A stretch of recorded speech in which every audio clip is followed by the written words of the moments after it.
Hello and Aloha Pa, the Baha'i greeting to all the people, all my dear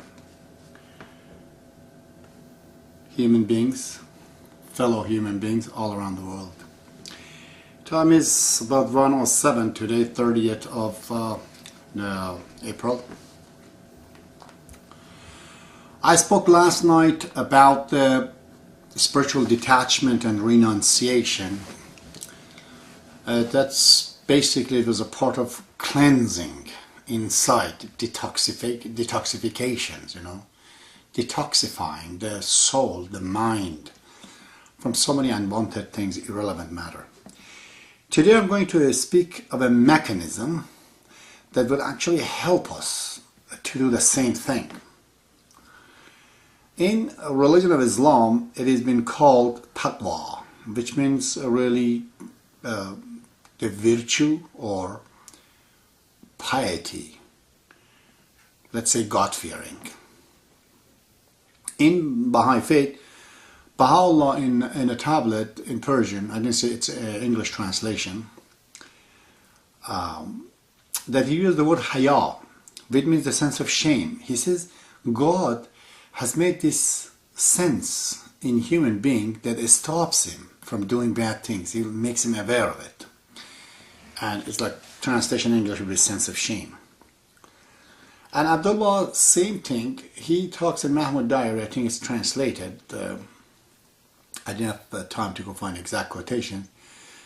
But he says in the Baha'i faith, there is freedom of thoughts, because God is ruling over human conscience. So, the rule of conscience, you see, is to make the man to go do this, so therefore he is to be allowed to express himself. This is, in my opinion, a very, very important issue that is related to the spiritual independence. Spiritual independence in the Baha'i faith is very big. Baha'u'llah says in one tablet, I believe that's in the gleaning from the writing of Baha'u'llah, he says, if after life people complain to me, to God, that they've been deceived by their religious leaders, by their priests, by their mullahs, by Pope, he says, we don't accept it. So you can't put the blame on the spiritual leader for your lack of a spiritual power. That's not acceptable. Why? Because there isn't a spiritual independence. These bad and good things in man, their decisions, are directly connected, in my opinion, to their willpower. The willpower is very huge. You can educate people to become, to go astray, to make them to go wrong, philosophically, religiously, ideologically, scientifically. You could do that. You could affect people. But you can't make them to be bad or good. This is their decisions.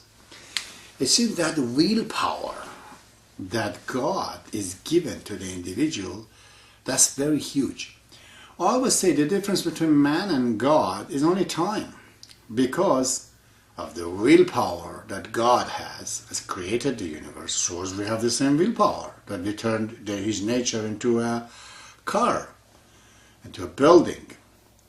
So the willpower is really from God, is given to us. It's a part of the Godhead, that willpower. We have the willpower, we have the intelligence, but we have a limited time. God has all the time you need, infinite. And I've said before, if man is given billions of times to live, having willpower, having intelligence, God knows what he would be. It's impossible to fathom where would he go. Never mind God. Never mind God, just try to understand what would be the power of man at that point. So because of that, God himself, in my opinion, cannot actually change a man to be good or bad. It's impossible. I mean, it's just like a father and a child. Father has the physical power to just kill his child, but he can't make him to be good. If he wants to do that, he has to educate him, appeal to him, plead to him, please. This is why God is sending his prophets. Why? Because we are given the willpower. So this willpower makes us independent. Based on the will, we decide, to do these things or not to do that things. Doesn't matter. Even if you are Saddam Hussein, even if you are a serial killer, at one point you might do one thing, and there's things inside tell you that this is wrong, you should not do this. This child is innocent. Even he receives the message. Baha'u'llah says. Because we get the report. In the Baha'i faith, we are told we get the report from our conscience that this is bad, should not be done. So, you can say the message of God in the Baha'i faith to the people are the two parts. The part one, as I just said, based on what Abdul-Baha says, God is ruling the conscience of man. And Baha'u'llah says Haya has been put in human. He says they call him Haya. Haya is the mechanism that God has put in man to tell him, to make him beware of not doing the bad things. So this part is almost like instinctive desire.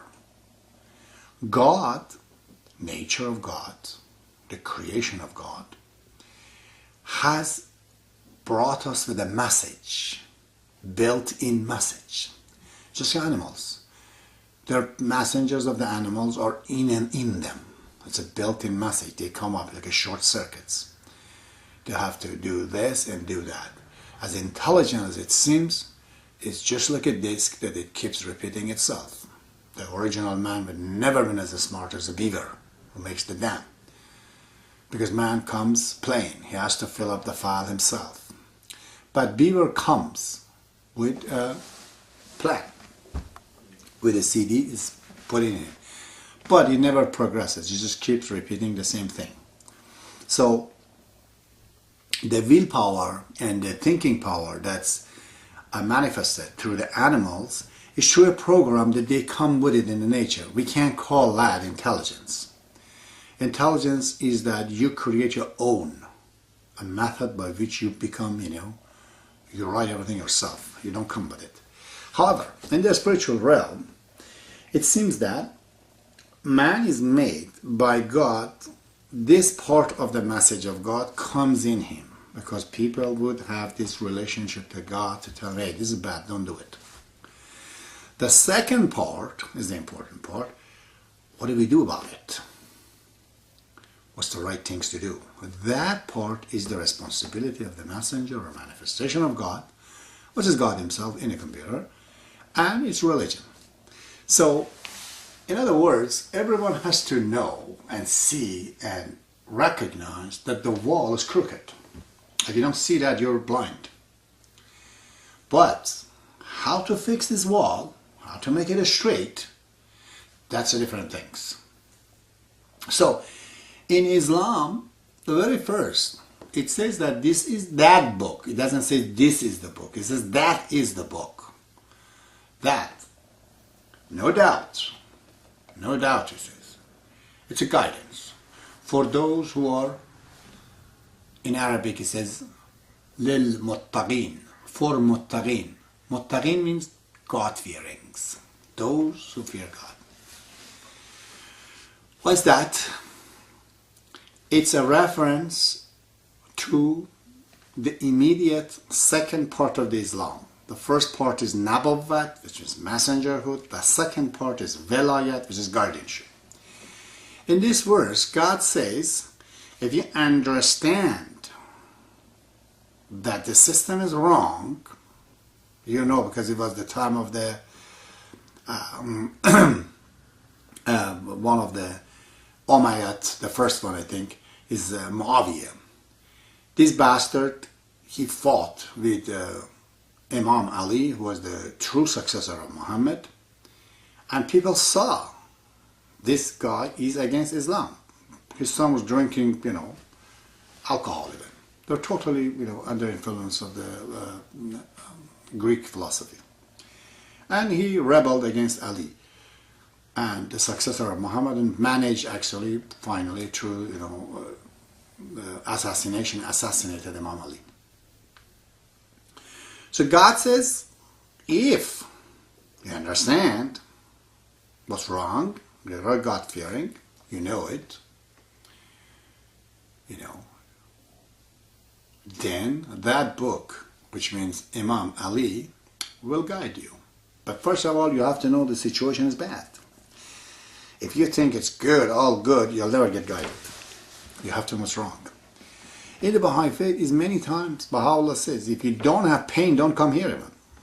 Because I'm physicians. Who goes to a physician? The guy was problem, the guy was pain. Baha'u'llah says you don't have any problem, then you don't know you have a problem. That's bad. You don't know if you're sick. How do we take you to the doctor?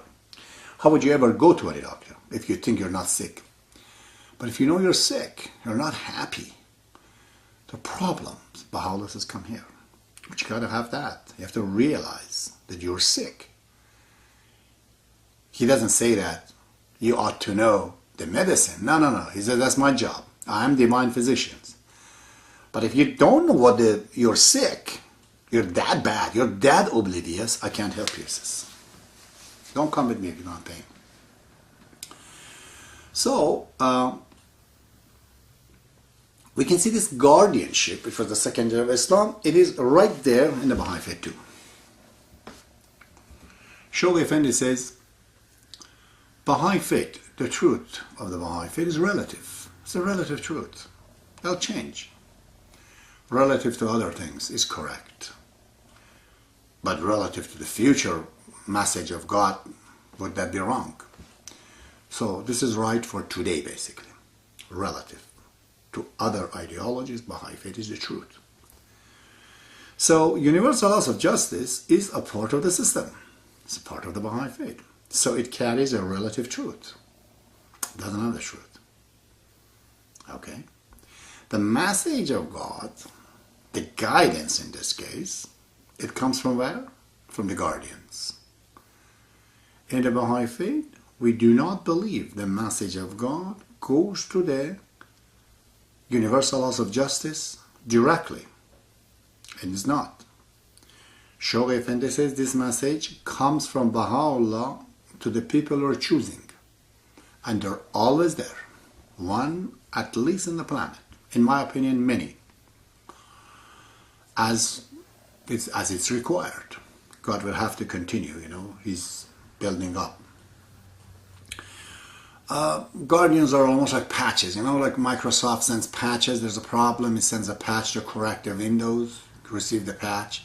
So I'm like one of them. It's just brought a patch that if you install on the system, on the window of God Baha'i faith, you can correct the system. But that's where it comes.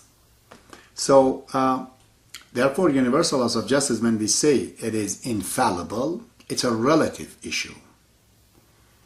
It's not an essential, Abdul Baha says in the Some Answered Questions. Okay, it's not an essentially, it's not infallible. This is an estate conferred upon universal laws of justice, the infallibility. On its own is not. Baha'u'llah says it is, but it's not essentially, that's not the case. It has to be directed by Baha'u'llah through his guardians on the planets. So universal laws is like a supreme court, it's the final court. When they say, where do we go, that's final. So, I just explained, in Islam, when the Muslims, they broke the covenant of Muhammad and went to the wrong caliphs, the matter escalated to the point that when Imam Ali came into power, the governor of Syria, Muawiyah, went against him and basically broke the rule. Strange enough, all the Sunni Muslims, they have not understood this. Or they know it, but they're afraid of saying it even. So Islam says, Muhammad says, if you understood this Muawiyah is wrong, this problem, the book, that book, Ali will guide you. And the Baha'i faith, same thing.